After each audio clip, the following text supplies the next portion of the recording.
cours des 20 ou 30 dernières années, sous l'impulsion d'avancées technologiques plutôt impressionnantes, que ce soit dans le secteur forestier, dans l'industrie, dans le bâtiment et la construction, ou dans des métiers plus spécifiques encore, le matériel dédié au levage a considérablement modifié l'ensemble d'une série de tâches et surtout les conditions de travail d'une part non négligeable d'individus. Sans être nécessairement très fin connaisseur, vous aurez sans doute vous aussi remarqué qu'un nombre croissant de camions sillonnent aujourd'hui nos routes dotées de grues impressionnantes, au point de s'interroger quant à leur réelle nécessité.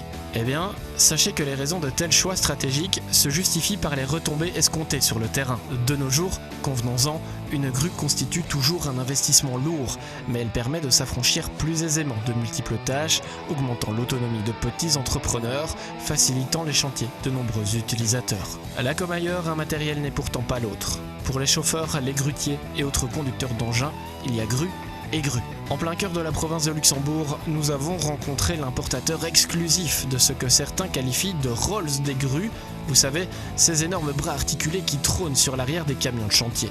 L'entreprise en question a fêté en 2012 40 ans d'une collaboration sans nuage avec son constructeur fétiche. Depuis 1972, chez Deom à Libin, on a toujours marché main dans la main avec l'Autrichien Palfinger.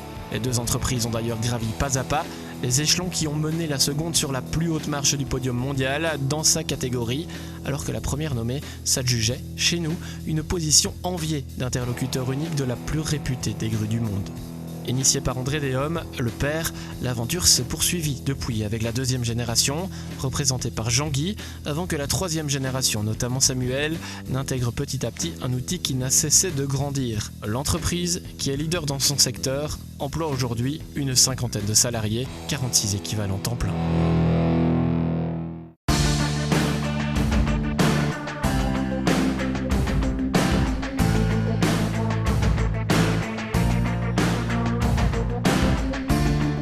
En 1961, après quelques années d'apprentissage et pas mal d'heures passées dans son atelier pour créer ses premières remorques, André Deom crée son entreprise à Libin.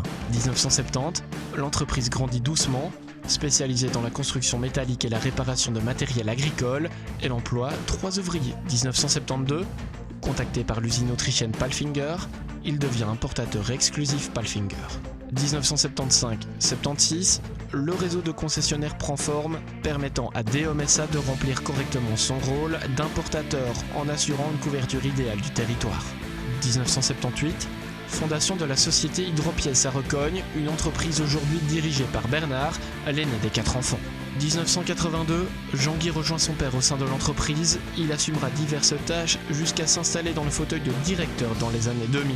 1992, Christina se joint à l'équipe et assure la gestion financière et comptable. 2008, un investissement d'1,5 million d'euros sera consacré à une série de travaux dont l'aménagement d'un nouveau magasin de pièces de rechange et de nouveaux bureaux. 2008-2013, Deom poursuit son développement avec un leadership sur le marché et un poids incontestable qui se traduisent dans les chiffres, l'entreprise procurant à l'échelle du pays et chez différents concessionnaires indépendants de l'emploi à quelques 130 collaborateurs.